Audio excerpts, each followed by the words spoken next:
बरपेटा जिल्ला गबर्दना गाम्बारिगुरिनि काली फुजा मन्दिरनि गेलेग्रा फोथाराव रबिबारनिफ्राय जागायबाय 17थि श्री श्री सामा फुजा।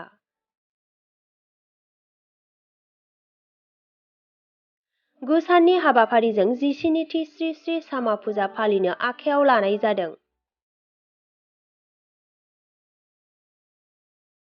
रबिबारनि 12 नबेम्बरनिफ्राय जागायनानै 20 नबेम्बरसिम सोलिगोन श्री श्री सामा फुजा। सिगांनि बोसोरफोरनि बायदिनो देग्लायबो 17थि श्री श्री सामा फुजाखौ गुबुन गुबुन मोसानाय बादायलायनाय, मुंदांखा देंखोगिरि मेथाइ रोजाबनाय हाबाफारि, मेला बायदिजों लोगोसे गुबुन गुबुन गोसो बोनो हानाय हाबाफारि लाफानाय जादों गबर्दना गाम्बारिनि श्री श्री सामा फुजायाव। गासै सिबियारि रायजोफोरनि हेफाजाब होनायजों लोगोसे लैहोर लैहोर नायनो फैगोन होननानै आसा खालामदों खुंफुं आफादनि नेहाथारि रनजित बर'आ। धन्यबाद थाबाय।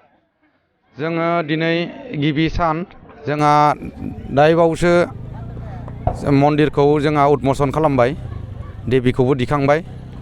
जोङो बेखौ फालिनो थाखाय नदिनिया कार्यसुचि लादों। बेहाय जोंहा बे कार्यसुचि बेयाव कमिटियाव दङ गथाय जनजाति मुस्लिम हिन्दु गासै दं। जोङो मुस्लिम हिन्दु थानायानो जाहैबाय गासै जनजातिखौनो फोरमायनाय जायोदि गासैबो जाहाथे बे मेलाखौ मोजाङै नायफैनानै गोजोननाय लायो। मा दिन्थिफुंनाय आखायाव लादों नोंथां? बेहाय दिन्थिनो थाखाय जोङो आखायाव लादों।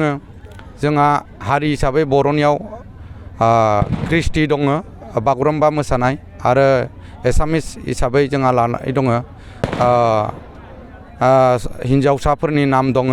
आरो लोगोसे जोंहा जोंनि आसामनिनो मुंदांखा अनुपम सयकिया सिंगार दङ। आरो जोंहा बर' बिभागाव दङ नितामनि बर', बेबो नामजादा जोंनिनो मुंदांखा।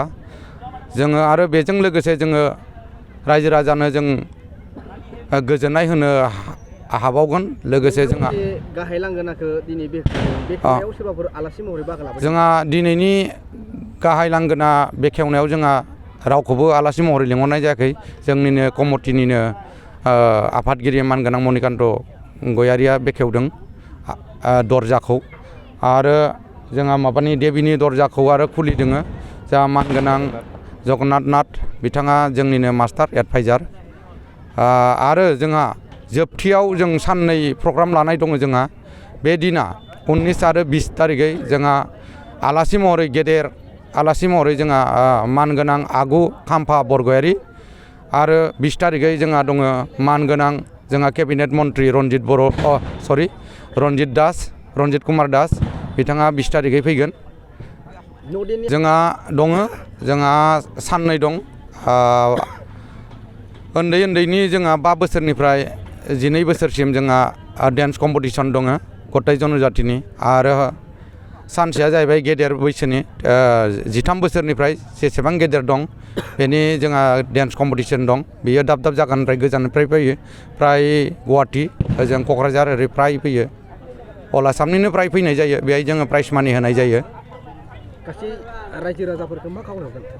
रायजो राजाखौ बेखौनो खावलायो आं रायजोनि बा जोंनि सालायगिरिनि सेक्रेटारि हिसाबै गासै जनजातिखौनो बेखौनो खावलायहरो जाहाथे जोंनि मेलाखौ गाजा गोमजायै नायफैनानै जोंखौ मोजाङै मोजां खुंलांनो थाखाय हेफाजाब होयो। बेखौनो बुंनानै आं सरकारनि नेमखान्थि बादियै जोङो नेम निथिया बेनो लादों। जोंहा बेयाव इलिगेल सोलिनायनि खुनु नेम निथि गैया। जेरै सरकारा गाइडलाइन होदों बे हिसाबै जों सालायनानै थांगोन। बेहाय जोङो उइदाउट पारमिसन बेहाय गाज्रि गोसोयै बेहाय हाबनायफोरखौ नोजोर होनो थाखाय जोङो CC केमेरा होखाना दोनदों। अल बाउन्डारि जोंहा CC केमेरा दङ जाहाथे सोरबा गाज्रि दुथांफ्रा फैयोब्ला जाहाथे जों सेफटि जानो हायो। बेनि थाखायनो जों CC केमेरा होनाय जादों। माखासे फोरबो बायदियाव बेखौबो जोंहा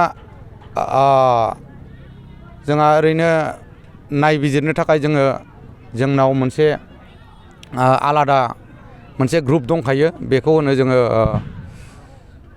मा होनो बर'आव नायथिंनो थाखाय बेखौ जोंहा मिनिमाम 30 जन ग्रुप आलादा दोनखादों। बेखौ जाहाथे सेंग्रा सिख्लाफ्रा लाइमोनफ्रा फैनानै लोंला जाला खालामनानै उल्था पाल्टा गोलैना थाया बेनि थाखाय आलादा जोंहा ग्रुप ट्रिटजोंसो नायथिंग्रा हानजा दोनखानाय जादों।